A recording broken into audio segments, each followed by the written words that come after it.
Bonjour à tous.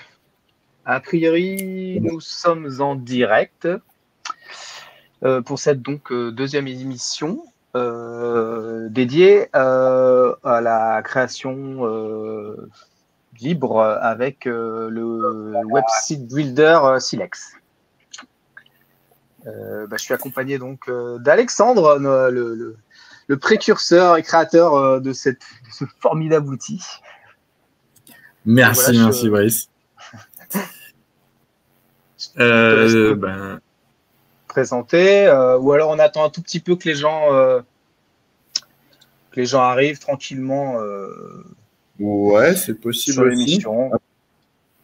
Après, je peux me présenter vite fait. De toute façon, ça n'intéresse pas forcément, c'est pas l'essentiel.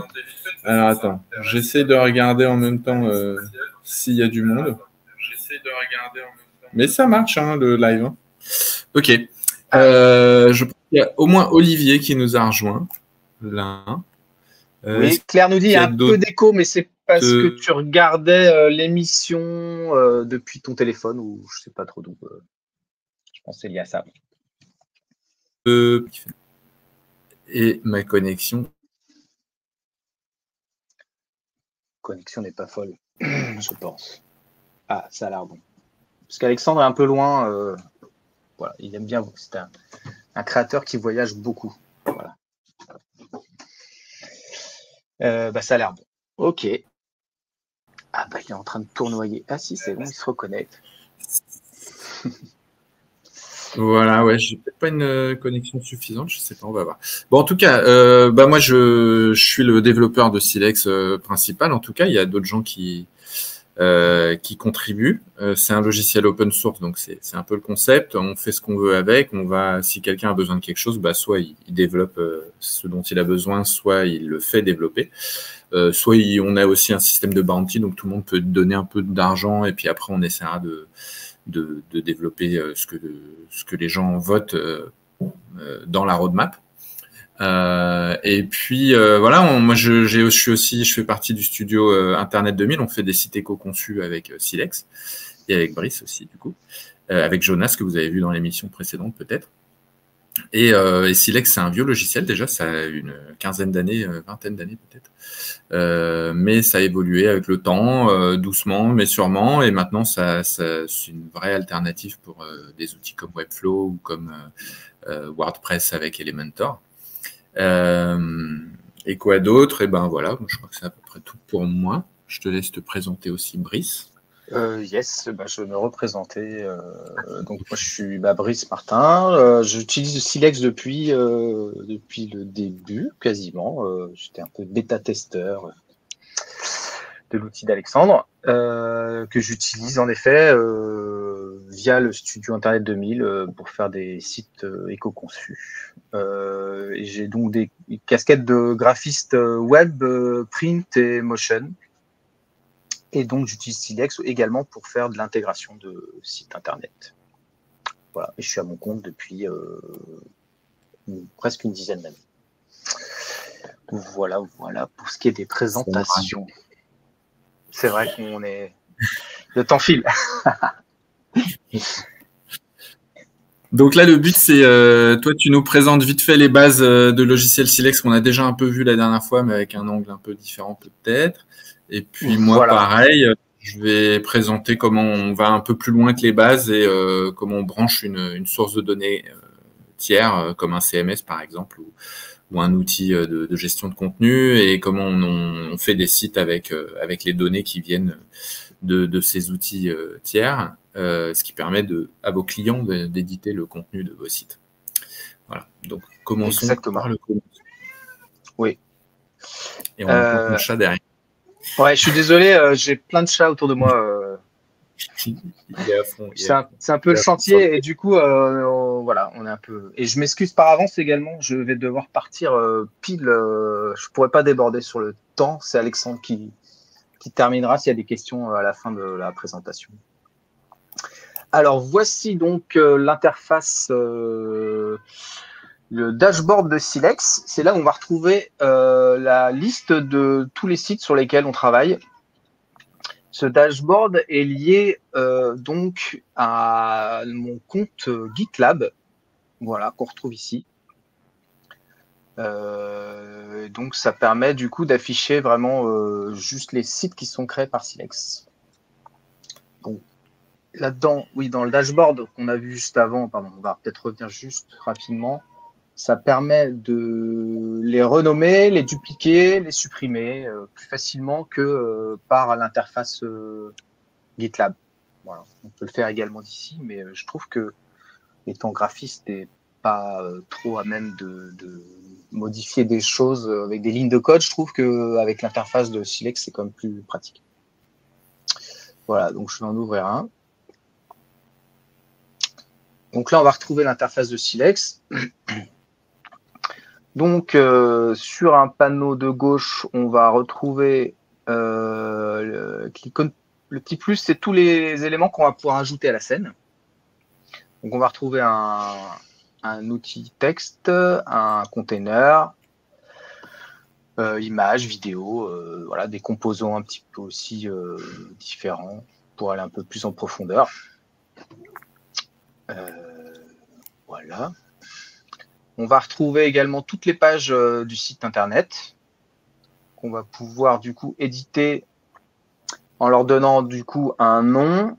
On va avoir une partie SEO avec les descriptions classiques qui vont se retrouver après dans les navigateurs type Google, la fameuse favicon, tout ce qui est tout ce que sont les outils de partage. Donc, quand on va voir partager notre page, on va avoir une image qui fait la description de notre page. Donc là, on va pouvoir l'éditer ici, avoir un aperçu pour chaque page. On va pouvoir injecter du code un petit peu plus précis dans cette partie-là. Et donc, on va également avoir la possibilité, donc c'est cette partie-là qu'on verra avec Alexandre juste après, de greffer un CMS qui va pouvoir du coup injecter le contenu. Voilà. Mais moi, je vais m'occuper de la partie plutôt édition directement sur Silex.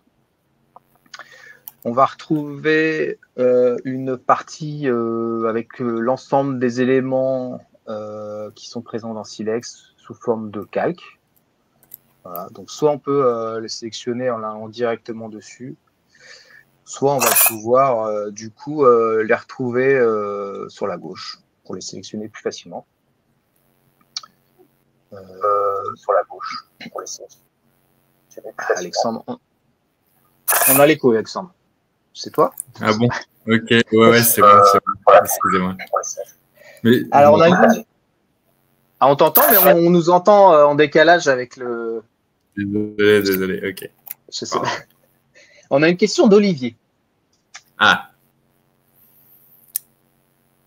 Alexandre. Alors, je peux même essayer d'afficher. Olivier qui contribue à Silex. Hein. C'est bientôt Olivier. Ah, voilà. Ou Non, c'est un autre Olivier.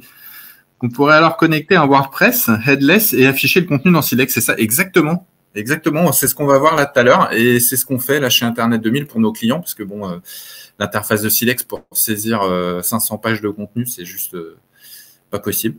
Enfin, c'est un enfer. Et donc, du coup, ouais, c'est ce qu'on fait et ça marche vraiment bien. Le site est statique à la fin, donc il y a des performances exceptionnelles. Et voilà, on va regarder ça tout à l'heure. Et ça permet aussi d'avoir même d'être sécurisé, peut-être, où il y a plein de soucis qu'on a dans WordPress qu'on n'a peut-être plus via cette solution. Ouais, carrément. Bah, ouais, ça, il faut qu'on en parle aussi tout à l'heure sur la sécurité, du coup, parce que WordPress n'est pas... Le front-end, ce que voient les gens, c'est pas WordPress, c'est un site statique dont les données viennent de WordPress, mais du coup, le WordPress, il n'est pas exposé, donc il n'y a pas de problème de hacking. On se fait pas, même si le WordPress n'est pas mis à jour tous les 3 mois, il n'y a pas de risque de sécurité, quoi. Sur la partie de droite, on va retrouver donc toute la partie CSS. Donc là, on va pouvoir très facilement accéder, créer son CSS, le réutiliser à plusieurs endroits. Donc ça, c'est vraiment très pratique. Donc là, par exemple, on va pouvoir changer la taille des titres très facilement. On peut même après coupler plusieurs CSS pour ajouter des styles. Enfin, on peut vraiment aller en profondeur. Donc là, on a vraiment plein d'outils de redimensionnement, toute la partie flex, enfin, toutes les fonctionnalités CSS qu'on peut retrouver dans d'autres éditeurs type Webflow, je pense. Et la dernière partie, donc là, on a accès à tout ce qui est HTML. Donc, on va pouvoir changer les tag names, par exemple. On va pouvoir appliquer des liens. Alors, je sais pas si quand je... Ah oui, vous voyez pas, parce que j'ai pas partagé l'écran complet. Donc là, vous voyez peut-être pas les options qui s'affichent par-dessus. Mais... On les voit pas, ouais. Ouais. Pour ça, il faut partager l'écran On va te faire complet. Bon, en tout cas, ça marche oui, bien. bah, en gros, c'est tous les tag names HTML, quoi. Le H1, H2, P, div. Oui, voilà. Ça. Ouais. Exactement. Et on va retrouver du coup aussi on va pouvoir créer du Liquid.js. C'est ça, Alexandre? C'est ça qu'on peut générer dans cette partie-là aussi dessous ou pas? Voilà, il y a du liquide, mais on n'est pas obligé de le savoir. Mais effectivement, là, quand tu veux, mais ça, c'est quand il y a des données dynamiques. Là, si par exemple, tu mets un attribut, je sais pas, data quelque chose, tu peux rajouter des attributs, ça, ce sera du HTML pur, pas de liquide. D'accord. Ok, et c'est pour ça qu'ici, quand on a couplé là, un CMS externe, on va retrouver du coup, ah bah vous voyez pas, mais des données qui sont disponibles et qu'on a été renifler, enfin chercher CMS externe, c'est ça? Ouais. C'est ça. Ok. Exactement. Donc voilà pour l'aperçu. Donc là, on peut même retrouver, là, quand je vois qu'il y a un petit... Alors ça, c'est pas moi qui l'ai totalement fait, mais on a aussi accès voilà, aux extras, aux Z-index et au box shadow. Là. Donc là, il y a une box shadow qu'on peut éditer. On a également aussi, ce qu'on n'a peut-être pas vu, c'est les states. Donc là, vous voyez, je viens de changer, mettre en over. Et là, c'est pareil, on peut éditer du coup que quand on est en over. Alors, attends, on va revenir au state normal. Ça, c'est l'alignement du bouton. Hop là. Donc là, par exemple, on peut dire qu'en over, on va appliquer une couleur. Et voilà, donc assez facilement, on peut du coup éditer tous les states également à cet endroit-là. Avec une petite anime, même si on veut, entre les deux. Exact. Oui. Parce qu'on a accès également aux transitions. Voilà. De quoi je peux... Après, qu'est-ce qu'on peut voir? On a aussi l'accès donc aux typographies qu'on peut ajouter. Donc ça, c'est facile. Il suffit de copier-coller les codes, notamment si on utilise des Google Fonts. Soit aller les chercher. Donc, est-ce que ça les cherche? Ouais, voilà. Soit on va les chercher directement là. D'ailleurs, j'en ai ajouté une sans le web.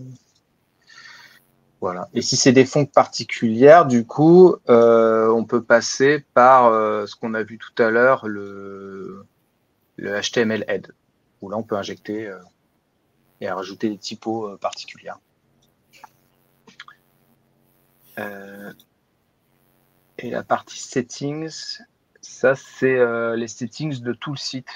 Voilà. Donc, tout à l'heure, on a vu les settings par page, et là, c'est les settings de tout le site. Donc, ça permet d'injecter du code sur toutes les pages. Ou si on veut du code que sur une page en particulier, on utilise la petite roue crantée liée à la page. Voilà, on a des raccourcis et on a aussi des indicateurs. Ça, c'est un indicateur qui nous dit quand il y a un souci de publication, etc. Voilà.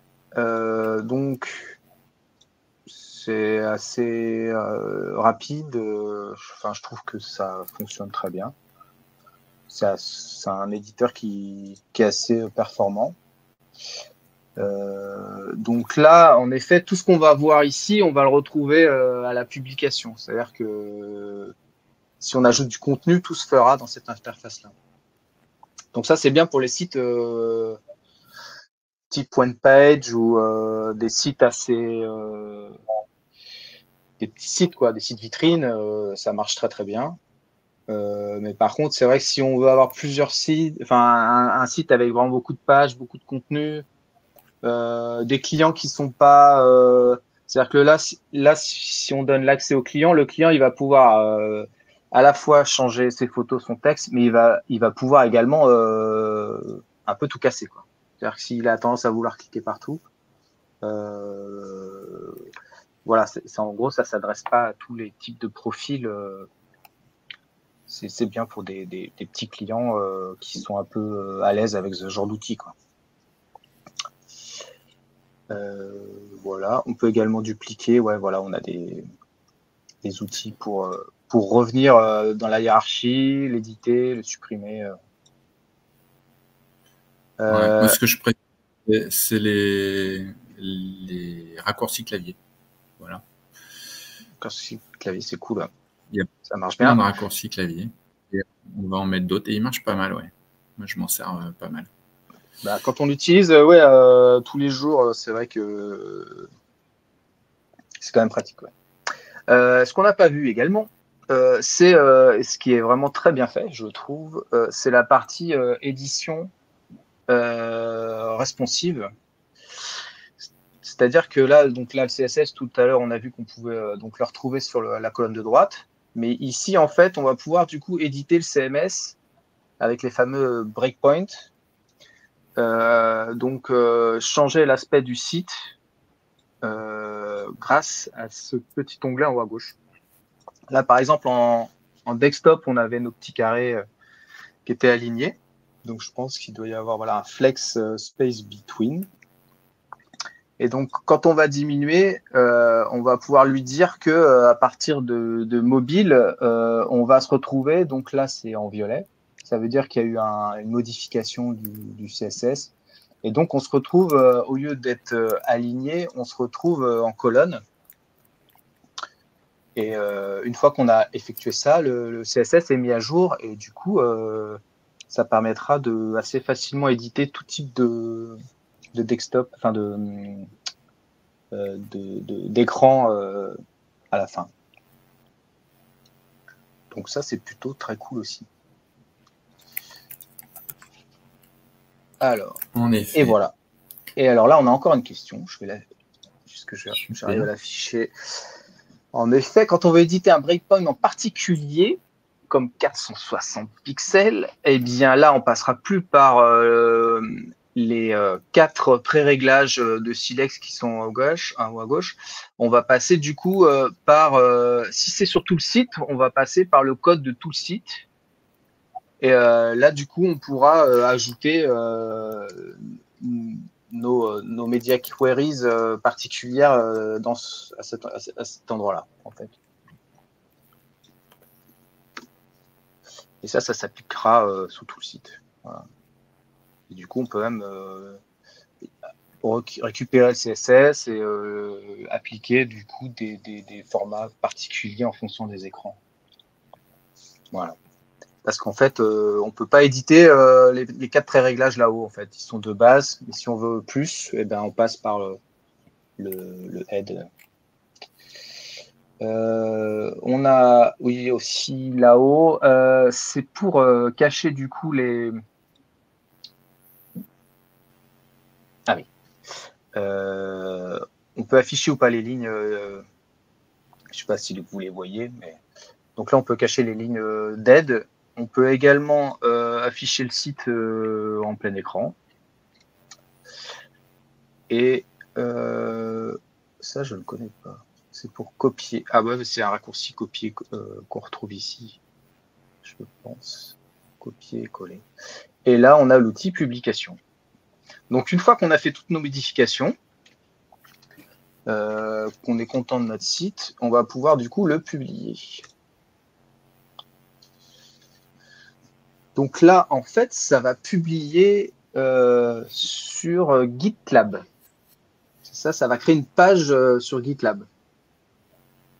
Il me semble, Alexandre.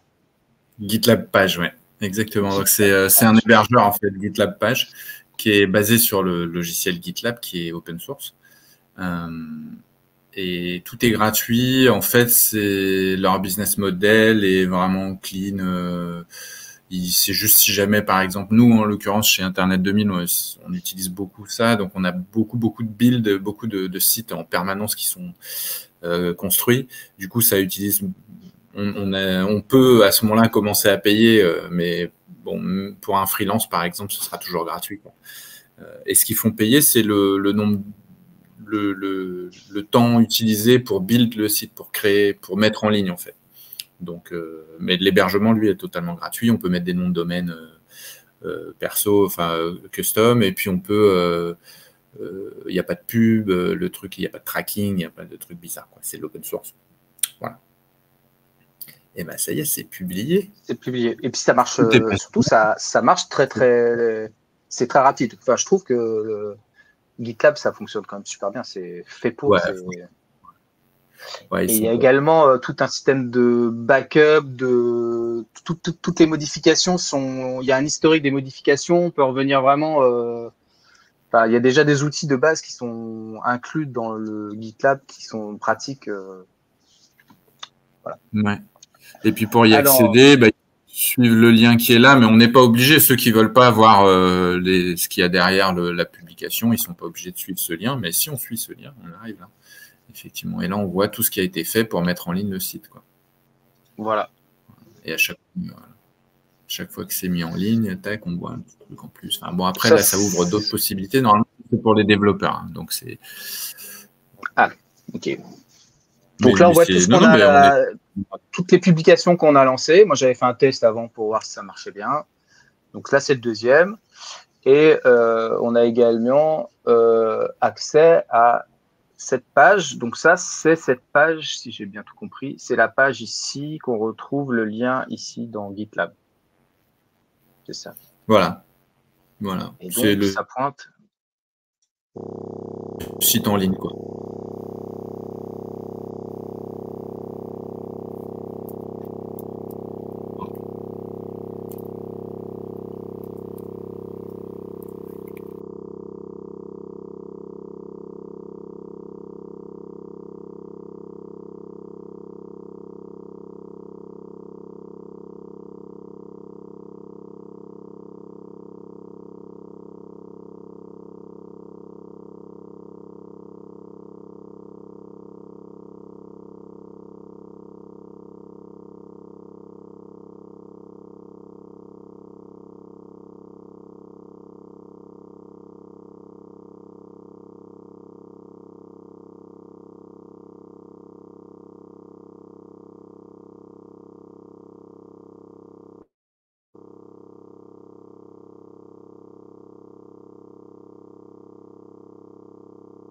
J'entends juste un...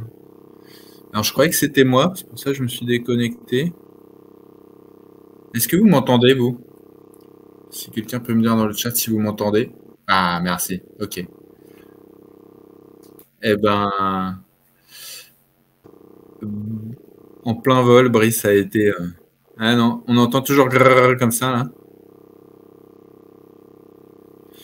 Je vais prendre la suite, sinon, si tu veux, Brice, hein, tu y étais presque, là. T'avais fini, là. T'étais au bout, là.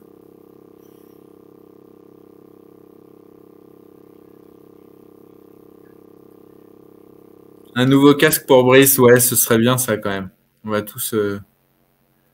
Est-ce que c'est son casque ou est-ce que c'est le chat? Regarde le chat, Brice, ça se trouve, c'est ton chat. Moi, je pense que c'est le chat.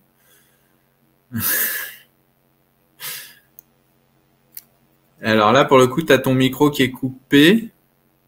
Est-ce que je... Impossible de réactiver le son. Bon.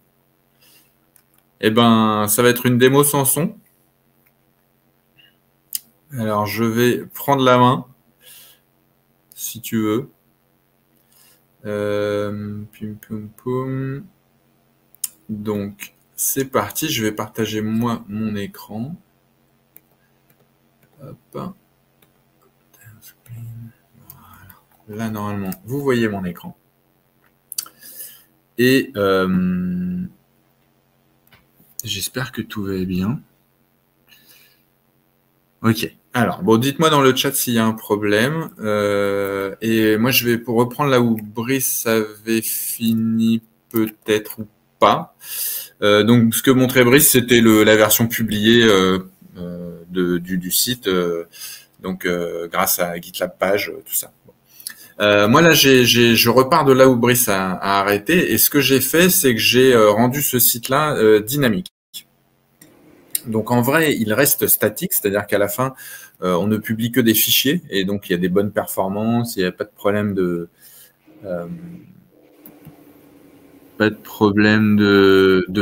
sécurité et tout. Là, vous m'entendez ou pas? J'espère. Hein. Ouais, on t'entend. Mais j'ai surtout vu un super jeu de mots dans le chat. Il y a un autre Olivier qui est très bon. Mais je pense que ça remarche mon son, non? Ah, le son est d'Ali. Oh là là, je l'avais pas compris. Ouais, ok, bien vu. Là, ça marche ton son, ouais, carrément. Ah ouais. Bah, c'est le casque qui est mort, je sais pas. Ouais, bon. Bah, du coup, je reprends alors. Bah, ça tombe bien, j'avais fini. Donc, voilà, on va pouvoir passer à ton couplage de CMS. Bah voilà. Bah alors du coup, moi ce que je vais utiliser alors déjà je vais finir sur le fait que à la fin, ce qu'on va avoir, c'est un site qui est statique. On ne publie sur GitLab que des fichiers statiques. Il n'y a pas de langage côté serveur, pas de PHP, pas de Node.js, pas de trucs qui consomment de l'énergie et qui prend du temps. Et donc les sites sont hyper rapides. Ils peuvent être éco-conçus si on fait un petit effort sur le Silex, sur son site quoi. Il faut quand même l'éco-concevoir. Mais en tout cas côté serveur, ça consomme rien. Mais par contre, le site qu'on va générer, il va contenir les données qui viennent d'un CMS. Donc, je vais, pour l'exemple, ne pas prendre un CMS complet. Je vais juste prendre une API. Donc, c'est l'équivalent d'un CMS. C'est un truc qui s'appelle Countries. Donc, c'est une API qui nous donne des pays. Donc, c'est pas le contenu d'un CMS, mais c'est une liste de pays. Donc, j'ai créé du coup des pages. J'ai créé des listes. Enfin, je vais vous montrer tout ça. Mais le premier truc, c'est dans les settings. Il y a un onglet CMS. Et là, ce que j'ai fait, c'est que j'ai mis l'URL de l'adresse de cette API. Donc, cette API qui est que vous pouvez trouver. Moi, j'ai trouvé sur Google. Hein. C'est un truc comme ça, countries. Je ne sais pas trop quoi, Trevolables. Donc, je ne sais pas exactement pourquoi ils ont fait ça, mais c'est top pour faire des tests en fait. Voilà, c'est une API pour faire des tests. Elle me donne une liste de pays cette API. Voilà. Donc je rentre juste son URL ici dans les settings. Donc j'ai créé une data source en fait, ça s'appelle dans Silex. Donc on peut en créer d'autres, hein, mais moi je vais en garder qu'une seule. J'ai créé une data source, j'ai mis l'URL que m'a donné les gens qui ont fait l'API. Là dans la documentation, ils donnent juste cette URL là. Et le reste, ça va se faire tout dans Silex. Donc il y a deux choses que je peux faire avec les data sources, avec les données dynamiques. Soit je peux faire des listes d'éléments, donc là des listes de pays, de continents, etc. Soit je peux faire des pages collections, donc c'est-à-dire afficher par exemple générer une page par continent ou bien une page par pays. Donc on va commencer avec les listes. Je vais tout de suite publier le site pour que vous voyez la tête que ça a à la fin. Toujours pas de questions. Donc, n'hésitez pas si vous avez des questions. Donc, ce que j'ai fait là, c'est j'ai fait une liste ici. Là, ce qu'avait Brice, c'était en dur. Il y avait plein de cards, en fait, qui avaient été créées dans Silex. Bah, moi, je les ai effacées. J'en ai gardé qu'une. Et sur cette card-là, ce que j'ai fait, j'ai été dans les settings, là, la petite roue en haut à droite. Et dans Loop, j'ai été sélectionné ici les continents. Donc là, vous voyez countries, c'est le nom que j'ai donné dans les data sources à ma data source. Et vu que j'ai donné à Silex l'URL de l'API, il a été téléchargé tout ce qu'on peut avoir à partir de cette API. Donc à partir de cette API, on peut avoir une liste de langues, une liste de pays et une liste de continents. Donc moi, ce que j'ai fait, c'est sur le loop, la boucle sur cette card, j'ai mis j'ai mis la liste des continents. Du coup, on va avoir une carte par continent. Ça va être dupliqué au moment de la publication. Et il va y avoir une carte par continent. Donc là, voilà, ça a été publié. Donc, ce que je vais voir, c'est ici, effectivement, une carte par continent. Donc, Afrique, Antarctica, Asie, Océanie, Europe, tout ça. Et si je voulais, je pourrais aussi ajouter ici des filtres. Donc, je pourrais filtrer selon le nom, je pourrais les ordonner, je pourrais aller dans le sens inverse, je pourrais faire des trucs comme ça. Voilà. Et ce qu'il faut savoir aussi, c'est que pour rendre, par exemple, ce texte-là, vous voyez qu'au final, il a le nom du continent. Et ben pour faire ça, j'ai sélectionné le champ texte et j'ai été ici dans le contenu HTML de ce champ texte. Je mets loop data, c'est-à-dire le continent en lui-même, puisque loop, c'est la liste des continents ici, en bas à droite. Et donc, ici, loop data, c'est un continent. D'ailleurs, entre parenthèses, vous voyez toujours le type des données. Donc, les continents au pluriel, bah, c'est une liste de continents. Donc, les deux petites accolades, ça veut dire que c'est un tableau. Et s'il n'y a pas d'accolade, ça veut dire que c'est juste un continent. Donc là, c'est juste un continent. Et là, je choisis son nom. Donc l'API, on voit qu'elle me permet d'accéder à countries, qui est une liste de pays pour ce continent. Le name, qui est le nom du continent, et un code, qui est le code du continent. Voilà. Donc ça, c'est ce qu'on appelle une collection list, une liste de collection, une liste qui est liée à une collection. Et elle est liée à une collection grâce au loop ici. Je vais vous montrer maintenant, avant de passer à un truc très intéressant, vous expliquer vraiment comment c'est généré, etc. Je vais vous montrer quand même c'est quoi une page collection. Donc là, j'ai créé maintenant j'ai juste créé une page dans laquelle il y a un peu toujours les mêmes trucs. Il y a une liste et puis il y a la hero section et tout. Mais cette page-là, dans ses settings, donc la petite roue à côté du nom de la page, dans l'onglet CMS toujours, ici, j'ai été mettre dans Data, j'ai été mettre continent, donc la liste des continents. Donc là, on va aussi faire une liste, mais c'est en fait, on va dupliquer une page par liste. C'est pas une carte par continent, c'est une page par continent. Donc, on va dupliquer les pages et non pas dupliquer un élément dans la liste. Le size 1...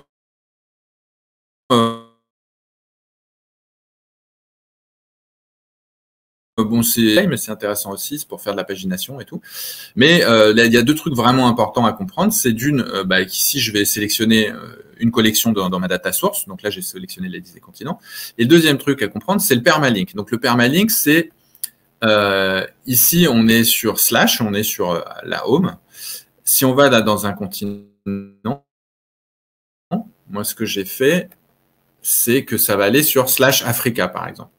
Et /Africa, ici, l'adresse le chemin, en fait, vers mes pages, c'est exactement ça qu'on définit ici. C'est qu'est-ce que je veux comme chemin. Donc là, ce que j'ai choisi, je vais faire assez simple. Dans pagination.item, il faut savoir qu'il y aura toujours un élément, puisque j'ai choisi un dans taille ici, et c'est un continent, puisque j'ai choisi la liste des continents. Donc, pagination item first. Oui. Une question. Eh bien oui, ça s'affiche sur l'écran, Alexandre. Mais génial. Bah oui, mais moi, si je montre mon écran, vous allez le voir comme j'ai partagé tout mon écran, tu sais, pour qu'on puisse voir les drop-downs. Ah oui, t'as pas vu. Eh ben voilà, il y a Steven qui demande si chaque continent aura une page avec une URL unique. Eh bien, justement, oui, parce que ici, ce que je fais, c'est que je prends donc le continent, donc pagination items first. First, parce que je veux juste le premier dans items, c'est un tableau de continents, mais nous, de toute façon, on n'en aura qu'un, puisqu'on a justement, on veut une page pour un continent. Donc, c'est pour ça qu'on a mis un. C'est pour ça qu'on choisit le premier. Et après, on va choisir son nom. Voilà. Comme il peut y avoir des espaces, des accents, des trucs comme ça dans les noms des continents, on va utiliser un filtre ici qui s'appelle Slugify et qui va nous nettoyer un peu tout ça et nous faire le truc qu'on voit ici, c'est-à-dire, par exemple, si j'allais chercher North America, eh ben, on voit que l'URL qui nous est retournée là-haut, c'est North-America. Voilà, et ça, c'est Slugify, c'est le filtre Slug. Ouais, ça évite aussi les accents ou s'il y avait un souci de trucs qui ne seraient pas pris en compte, peut-être par. C'est ça par le... Ça enlève les accents et tout ça aussi. Ça gère aussi les accents, ça met tout bien. Oui, les accents. Ça s'affiche bien là-haut dans la barre. Voilà, que ça marche pour une URL, quoi. Ouais, ou un chemin. Ensuite, je vais ajouter le slash devant. Donc, pour ajouter un slash à je fais prepend et les 3 petits points, ça me permet de mettre slash ici. Et puis, à la fin, j'ajoute un slash aussi parce que, voilà, comme ça me fait bien. Slash North America slash. Voilà. Donc, ça, c'est ce qui fait que cette page-là, elle est créée, elle existe.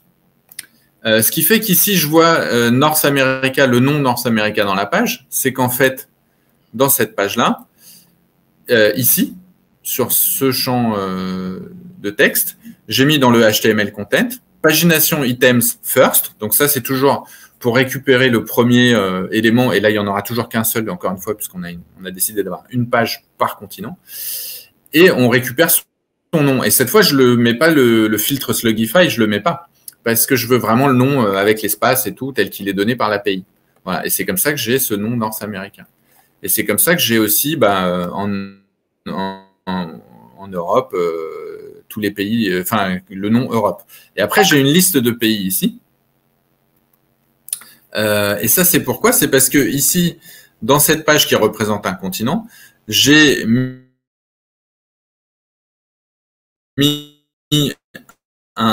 sur pagination items first, et là j'ai choisi countries, donc la liste des pays de ce continent. Du coup, il va dupliquer, là on repart dans une collection list, une liste de collection, et non pas une page collection. Et donc ça va dupliquer cette carte ici, cet élément, ça va le dupliquer, un pour chaque pays. Voilà. Et ensuite, dans le titre, là, j'ai mis dans son HTML content, loop data. Donc, toujours loop data, c'est ce sur quoi on boucle, quoi. Et là, c'est un country, on le voit bien, c'est un pays. Et .name, voilà, donc le nom du pays. Il y a d'autres trucs, hein, il y a son drapeau, il y a plein de trucs pour le pays. Voilà.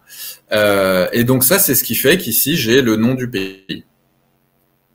Alors, il y a un truc que je vous ai pas montré, c'est qu'il c'est aussi des liens pour pouvoir naviguer dans toutes ces pages. Ici, j'ai un lien vers le continent, etc. Donc, si on revient à la page précédente avec mon super raccourci,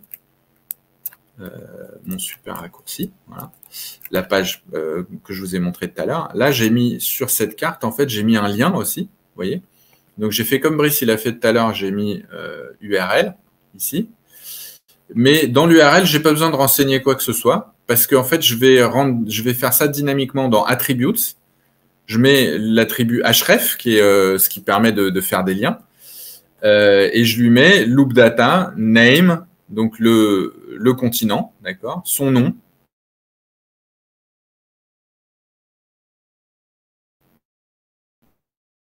que ce soit slash, le nom slugifié, bien pour l'URL, et slash encore. Donc, je le slugifie. J'ai un prepend avec ici slash et un append avec ici slash. Voilà. Et ça, c'est ce qui fait que j'ai bien un lien sur Africa ou sur North America qui amène, vous voyez, vers slash, le nom du truc slugifié, le nom du continent slugifié, slash. Voilà. Voilà. Donc, ça, c'est la théorie. J'ai fait aussi la page countries. OK. Donc, si on clique sur un country, on va avoir, donc je prends par exemple United States of America, celui que vous connaissez. C'est pas mes favoris, mais ils sont bien parce qu'ils ont des states à l'intérieur. Donc à l'intérieur, j'ai en dessous, donc j'ai fait la page des continents, et là j'ai fait la page des pays qui contient une boucle sur les states, parce que chaque pays dans l'API là nous retourne des states. Mais tous les pays n'ont pas des states. Donc les United States ont bien des states, sinon on les appellerait pas comme ça. Et donc là, on voit tous les states voilà, donc par exemple, voilà. C'est ceux qu'on voit dans les films. Donc voilà, donc cette template, maintenant elle est dynamique, il y a des pays, etc. Si vous avez des questions là-dessus, n'hésitez pas, parce que là je vais passer à un autre truc, qui est qu'est-ce qui a été vraiment généré et reparler de cette histoire de dynamique et de... Voilà. En attendant de voir s'il y a des questions, je vais me permettre de préciser un truc. Cette petite template là qui a été faite ici, déjà elle est faite par quelqu'un, Materialize, donc je voulais vous mettre dans le chat le lien vers les gens qui ont créé ce design, mais je l'ai perdu, donc je vais pas le faire. mais si quelqu'un l'a sous la main, n'hésitez pas. Et cette template, elle était créée au départ en pur HTML par quelqu'un d'autre, dont j'ai perdu le lien. Et en fait, elle a été recréée de zéro dans Silex par Irvana, qui est peut-être ici. Si tu es là, Irvana, n'hésite pas. Et je vais vous mettre dans le chat tout à l'heure le lien vers le LinkedIn de Irvana qui cherche une alternance. Voilà. Donc, si vous pouvez lui trouver une alternance, ce serait cool. Irvana qui fait du no-code, qui fait du web design. Voilà. Et je pars sur la suite. Alors, si quelqu'un rajoute un pays dans la base de l'API, se mettait voilà. Alors, exactement là, franchement, Olivier, tu m'ôtes les. Alors, et pour les images, question qui est pour les images. Alors, pour les images, c'est assez simple. Là, j'ai mis une image. Et en fait, bon, c'était assez moche les images retournées par l'API, donc je l'ai pas fait, je l'ai pas mis dans le site pour vous montrer dès le début, mais là je vais vous montrer. Si je mets un attribut source SRC à cette image-là, ça va écraser l'attribut source de base de cette image, et ça va me mettre du coup les drapeaux. Voilà, parce que là j'ai mis bon, je vous passe un peu les détails, mais j'ai mis le code. En fait, j'utilise une API de drapeau. Et cette API, en fait, c'est dans l'URL, ça nous retourne le drapeau d'un pays dont on donne juste le code. Donc là, j'utilise Look Data Code, le code du pays. Là, en l'occurrence, je suis sur Country, donc là, ça va être le code du state, mais de l'État, quoi, dans lequel on va être. Mais c'est très bien. Et ça va me permettre de vous montrer d'ailleurs autre chose, de répondre à la deuxième question. Donc ça, c'est comme ça qu'on fait des images dynamiques. On ajoute un attribut SRC. Vous voyez que c'est très proche du HTML, en fait. Quand on apprend des trucs dans Silex, on apprend des trucs dans le HTML. Si à un moment, vous devez faire du HTML à la main et que vous avez des bonnes bases en Silex, le HTML ça aura pas de secret pour vous. Ça, c'est ça qui est cool. Donc là, je vais vous montrer le déploiement. Donc c'est ce que nous donne Silex quand il a publié un site. C'est ce que disait Brice tout à l'heure. Quand on a publié un site, Silex il nous donne l'URL du site, une adresse où aller voir le déploiement en cours et les settings des pages pour pouvoir mettre ton domaine, ton custom domaine ou changer des trucs. Mais ce qu'on va voir là dans le déploiement, c'est en fait toutes les pages qui sont générées, tout ce qui est généré de toutes les pages, quoi. Voilà. Et s'il y a des problèmes avec des images qui sont pas bonnes dans l'API, qui retournent des erreurs, etc., on le verra dans ce build, on appelle ça. Alors, c'est un pas rapide aujourd'hui, c'est pas hyper rapide, contrairement à ce que disait Brice tout à l'heure. Des fois, c'est rapide, mais là, tout de suite, non. Parce que là, on fait une démo, donc c'est jamais rapide. Voilà. Donc là, on voit qu'il faut dire qu'il a généré plein de pages. Donc, il a généré une page par pays, une page par continent, et voilà. J'ai pas fait une page par state, mais on aurait pu aussi. Mais vous avez vu que c'est quand même relativement rapide. Ça a mis 1 minute. Voilà. Ça a mis 1 minute. Ah non, pas du tout. Ça a mis, je sais pas combien de temps, mais ça a mis pas très longtemps non plus. Voilà. 260 secondes. Donc, ça a plutôt mis 3 minutes. Mais voilà. Ça a généré donc ce site-là. Donc là, cette fois-ci, si on va voir dans un pays qui a des states, alors attendez, hop, on va voir les drapeaux, puisque c'est ce que j'ai fait là, United States, voilà, et voilà. Donc là, maintenant, on voit les drapeaux, vous voyez. D'ailleurs, dans l'API, il y a des drapeaux qui ne sont pas retournés. Mais c'est pour ça que je ne les ai pas laissés, c'est que c'est quand même très moche. C'est tout petit et tout, ça retourne des petits drapeaux, alors que nous, on a des gros drapeaux. Enfin bon, en tout cas, c'est comme ça que marchent les images dynamiques. Ici, vous voyez toutes ces pages qui sont créées. Et vous voyez qu'en fait, elles sont effectivement, au moment du build, ce qui se passe, c'est que ça va télécharger depuis l'API toutes les données dont on a besoin, et seulement les données dont on a besoin. Et ça va créer les pages et le contenu nécessaire à partir de ce qu'il y a dans l'API. Donc là, si maintenant l'API change, moi, mon site ici, il va rester exactement le même. Il n'y aura pas de changement. Il ne va pas refléter les changements de l'API. Par contre, il suffit que je relance mon build ici. Je clique sur Retry, donc ça relance le build.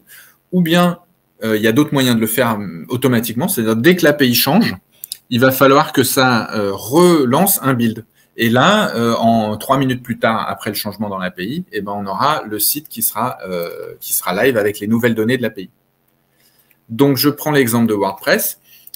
Si jamais on était branché à WordPress et qu'ici, on avait non pas des pays, des continents, mais des posts de blog ou des pages, dès que quelqu'un change quelque chose dans WordPress, on a un plugin WordPress qui s'appelle Hook et qui donc va prévenir GitLab que quelque chose a changé. Et donc, GitLab va rebuild le site et 3 minutes après, on aura le nouveau site. Donc, il rebuild tout et il met en ligne ce qui a changé. Voilà.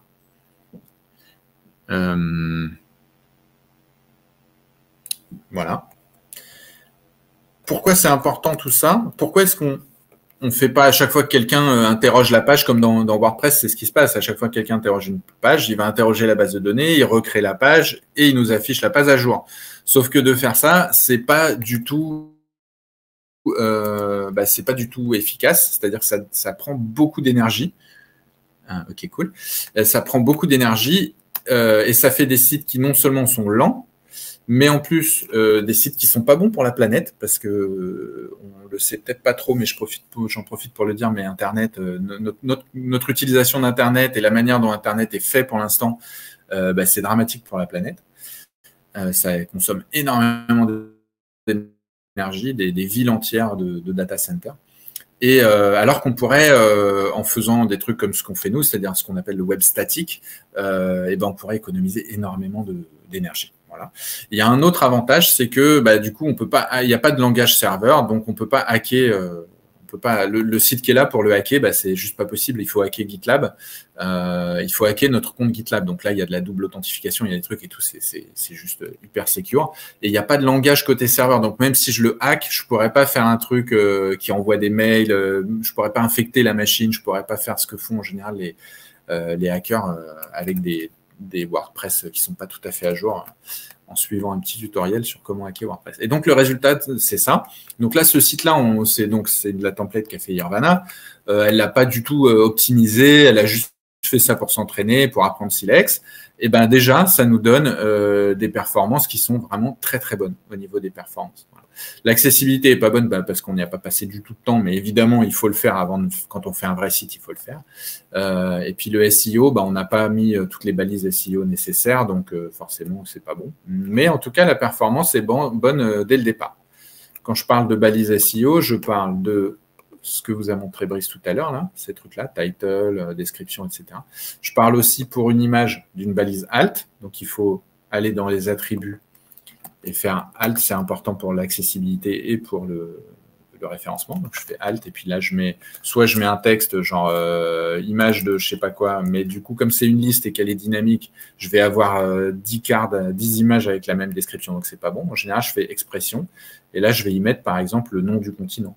Voilà, donc là, je vais faire loop data et là, c'est des states, donc loop data et name. Et donc là, j'aurai une balise alt. Donc, du coup, je vais augmenter mon score SEO et accessibilité. Voilà, pour moi, c'est ça. Les avantages d'un site statique, mais avec du dynamique. Et exactement. Exactement. C'est ça l'intérêt. C'est-à-dire qu'aujourd'hui, là, nous, on a des clients qui font du WordPress. Mais à la fin, pour eux, l'expérience, c'est la même qu'avec un WordPress normal. Sauf qu'à la fin, le WordPress est hyper boosté et il est secure, etc. Il y a un autre avantage, c'est qu'au lieu d'utiliser Elementor, par exemple, qui est un plugin WordPress qui permet de faire en drag and drop des thèmes WordPress, on utilise Silex. Et Elementor, c'est payant, c'est pas cool, c'est génial, mais le business model est pas très cool de ce qu'il y a derrière, c'est pas forcément pérenne et tout. Alors que là, Silex, c'est libre, tout est accessible, on peut accéder au code source, on peut héberger. Là, je suis sur v3.silex.me, c'est là qu'on utilise Silex, mais en fait, on peut l'héberger chez soi. On peut donc, si jamais moi j'avais un problème, je ne me le souhaite pas, mais je passe sous un bus demain, bah, vous pouvez toujours utiliser Silex, vous pouvez l'héberger chez vous, vous pouvez payer un développeur pour aller changer des trucs et le faire évoluer. Voilà.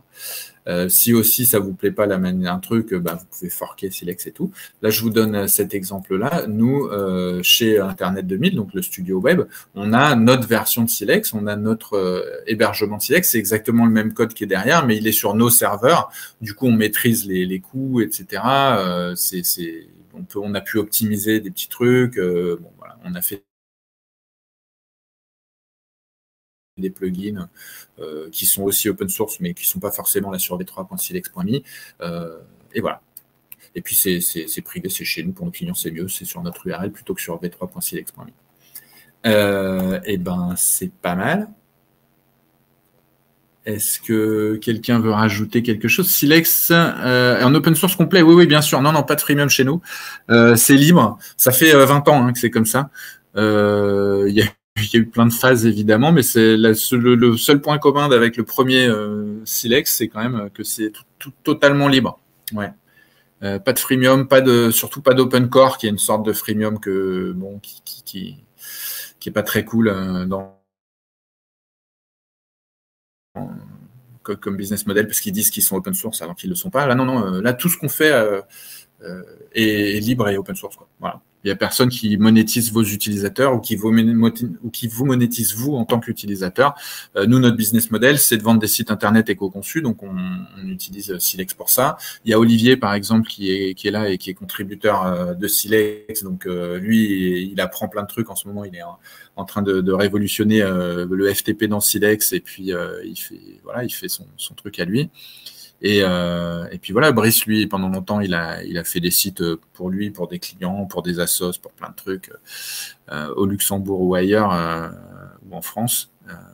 Et voilà, donc chacun son délire, mais on se retrouve sur ce logiciel qui est purement, voilà, où nous, ça nous fait plaisir. Si quelqu'un l'utilise, on va les aider sur les forums et tout. Et ce qu'on espère, c'est que les gens, au bout d'un moment, quand ils utilisent Silex, contribuent. Voilà.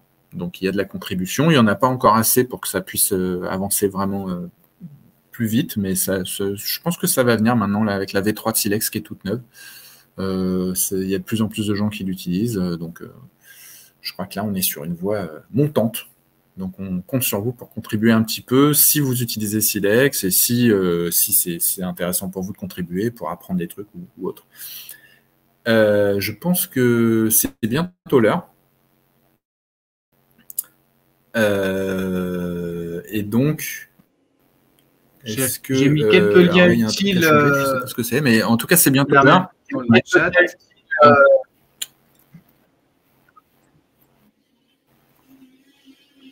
Je suis désolé, je coupe le micro, j'ai des travaux. Bien vu, ouais. Et je vais mettre le profil d'Irvana là tout de suite. Pas de problème. Et puis, qu'est-ce que je vais mettre aussi? Je voulais mettre deux, trois liens aussi. Ah oui, alors là, on est sur la chaîne No Code France, la chaîne Twitch. Il y a d'autres émissions qui sont vraiment cool, qui vont venir. Donc, il y en a une notamment. Là, il y a un meet-up ce soir, meet-up No Code. Donc, je vais vous mettre le lien vers le calendrier de toutes les émissions.